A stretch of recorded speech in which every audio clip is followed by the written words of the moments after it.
Recording in progress. All right, we're joined here by Dynamo 2 head coach Kenny Bundy. I'll go ahead and kick things off. If you guys have any questions, please use the raise my hand option there on Zoom. Kenny, on the road now, off to face LAFC 2. How's the team navigating preparations for that match as you guys take your first league road trip of the year? Yeah, it's exciting. I mean, I think in this league, when you're on the road, it's not necessarily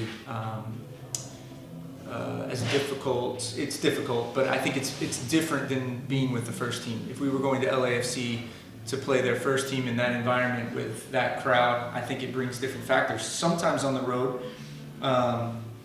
it's actually a benefit because you have the group together for match day -1. You can do a little bit more individual stuff. I'm really excited, and I think the team traveled really well last year.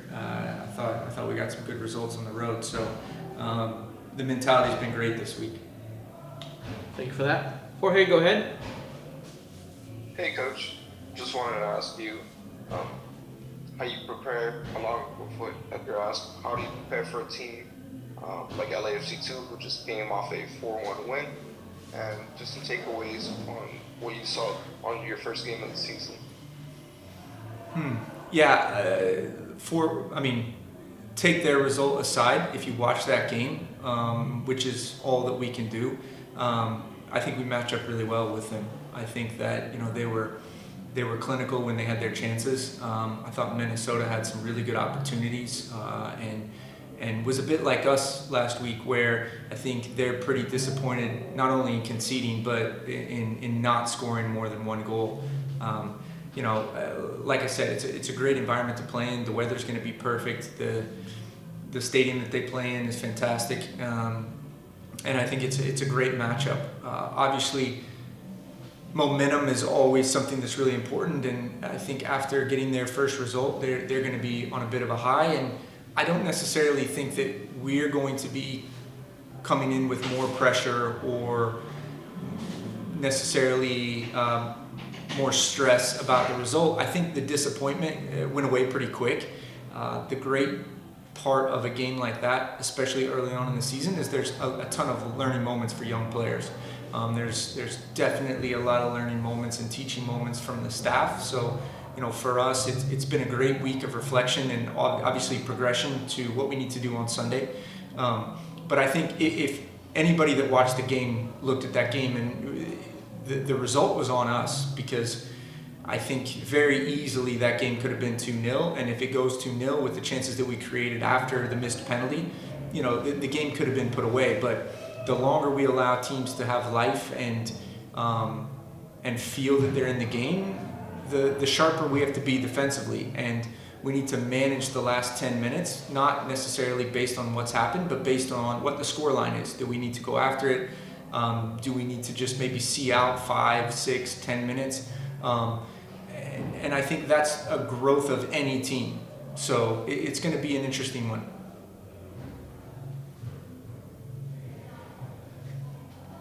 Along with that, I just want to ask you over Tate Lampman's status, and then also no Xavier this weekend, correct? Yeah, no Xavier. Tate unfortunately has an injury that's going to keep him out for a while.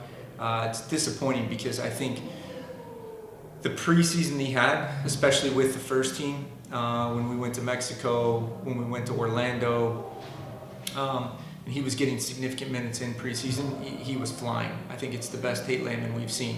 And it's just the way life goes, right? It's something that we don't really know what happened.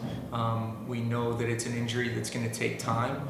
And it's something that for us as a staff, we have to keep him mentally engaged and understanding that this is the life of being a professional. There's things that you can control, and then there's not. And you can always come back stronger, but that's a lot easier said than done. So for us, it's been just keeping him focused, keeping him positive, and keeping him around the group, because he still is a massive part of this team. Thank you, Coach. Safe travels. Thank you. Herman, go ahead. Hey, Coach. Just wanted to ask you about one of the teaching opportunities that you mentioned. just curious if you've spoken to Diego Gonzalez, that missed penalty, if that affects his mentality. It's dangerous. It could hurt a young player's confidence. Just wanted to know if you've spoken with Diego and the team this week. I'm going to give a little bit of background about Diego's mentality, and I think it'll answer your question. When I had Diego in the academy, and I think he was 15 or 16, there was talent. There was real talent. And I spent a year trying to get him to realize that he wasn't working hard enough. And you can read into that however you want to read into that, but it was not necessarily the nicest ways to tell him. And I was on him. And all of a sudden, he came back the next year, under 18 year, and he said, I understand what you're saying, Coach, I understand. And then we signed him straight out of the academy to the first year of the second team. And he's playing really, really well, but every week, Brooklyn Reigns, Marcelo Palomino, and Juan Castilla are coming down every week. And every game, he's on the bench, not because of any fault of his, but because we had first team players coming down. And I said to him at the end of the year, listen, you really grind through that. And he looked me right in the eyes and he said, don't worry, Coach, I'm gonna be flying next year. And he came in and he had a year like he had last year. Every bump in that kid's road, he has come back stronger. He has come back a different person. And I think if those stories don't speak to his mentality, then I guess I'll answer your question directly. Yeah, I talked to him, but it's not a, hey, you're gonna be okay. The first thing he said to me is, I know I've been scouted. I know I've been in this league for 2 years and they have multiple penalties of mine. He goes, and when I stepped up there, I made the wrong decision, but he goes, don't worry about it. And when he says something like that, I have all the trust that he has sorted that out within himself. And we just did penalties today and he's burying every single one of them. So I think we may look back at that circumstance and realize that lit a fire. That's fantastic, Kenny. Thank you for sharing. Best of luck this weekend. Thank you. Rudy, go ahead. Hey Kenny, hope you're doing all right.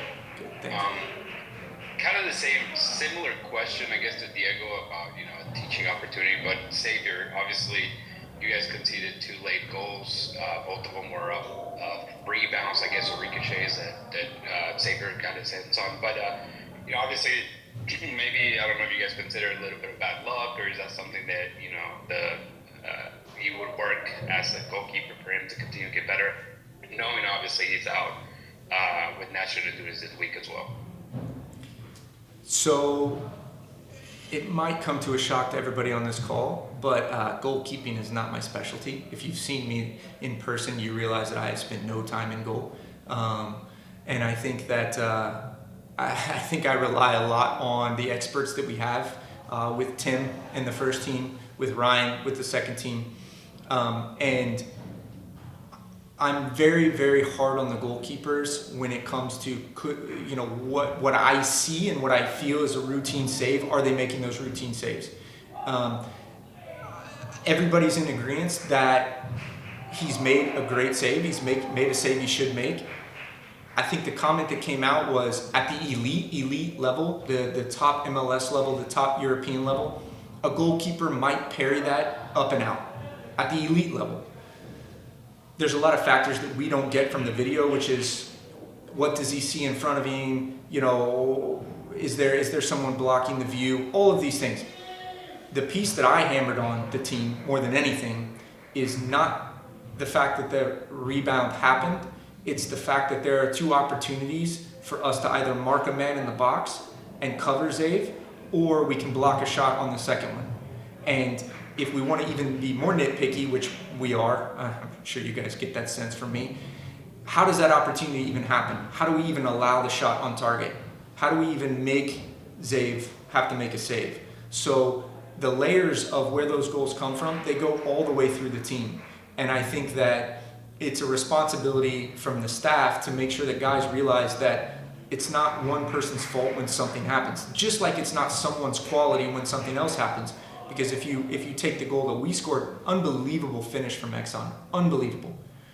But if you watch Steven Anor, he is sprinting at full speed the entire length of the field, which causes some indecision between the guy that's defending and the goalkeeper of, is Exxon going to slip him through? And just as much as that's Exxon's goal, that movement from Steven allows the goal to happen. So I think, we base a lot of this on the fact that there are a lot of reasons these happen. And I think Xavier was excellent. I know he wants to take both of those back.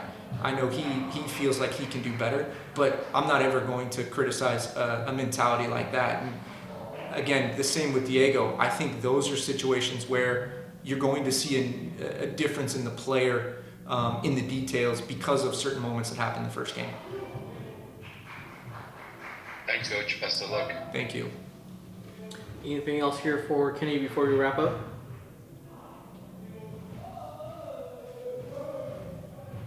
I have a question.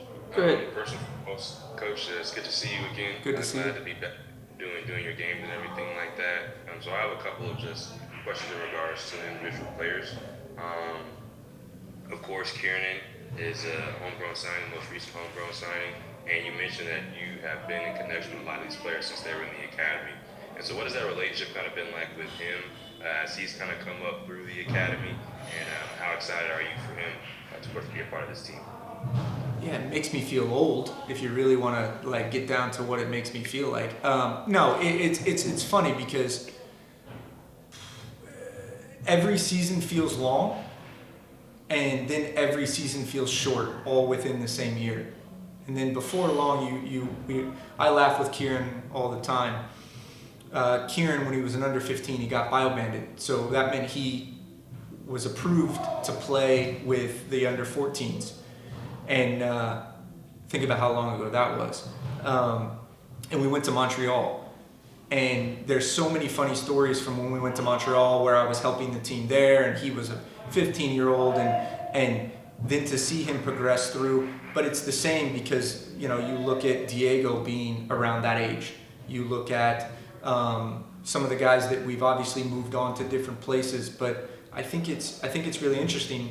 Right now we have a lot of guys that are coming out of the academy, and the relationship that I have with Kieran, the relationship that I have with Diego, it helps me understand how I can strengthen the relationships with these younger guys.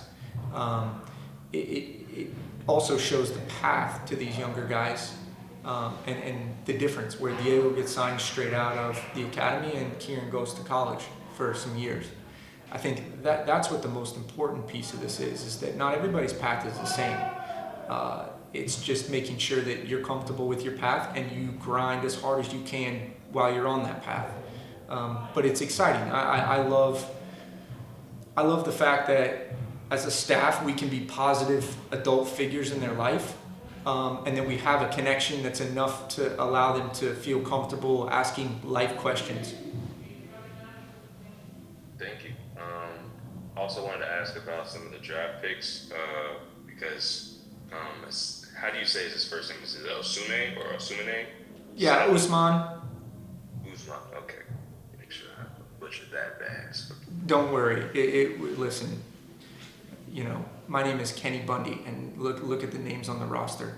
I was told I'm pronouncing Exxon Arzu wrong, and I'm like, I can't make the noises that you want me to make with his last name.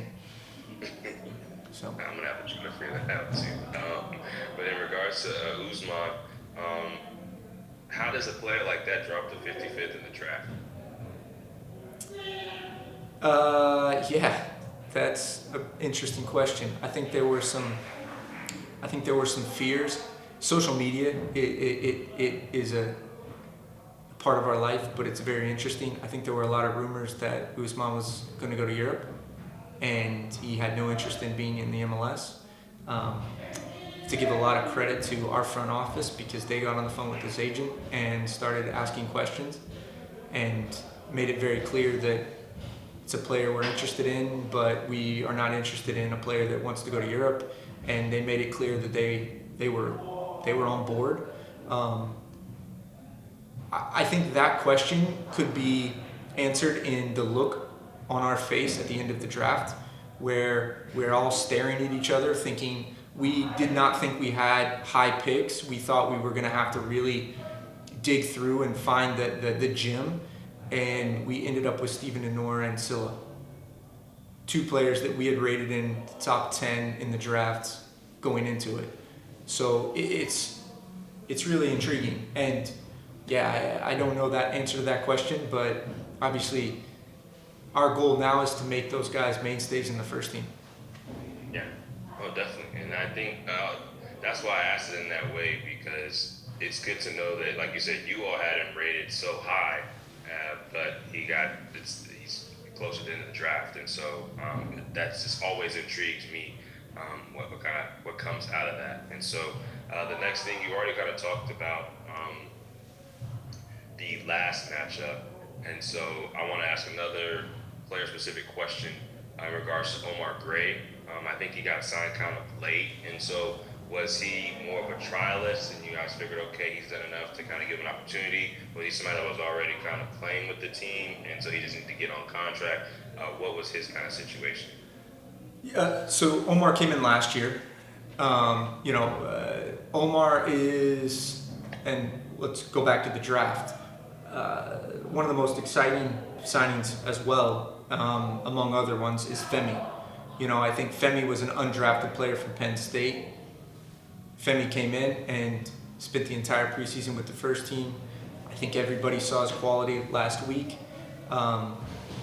He's got all the potential in the world to be an MLS center back. Omar was similar. Omar last year didn't get drafted. We brought him in. We really liked him, and he's been part of this team now for 1 year and going on to his second year. Our job is very interesting because I've said this before. We have these international spots where we bring in an Exxon, we bring in a Mikael year 1.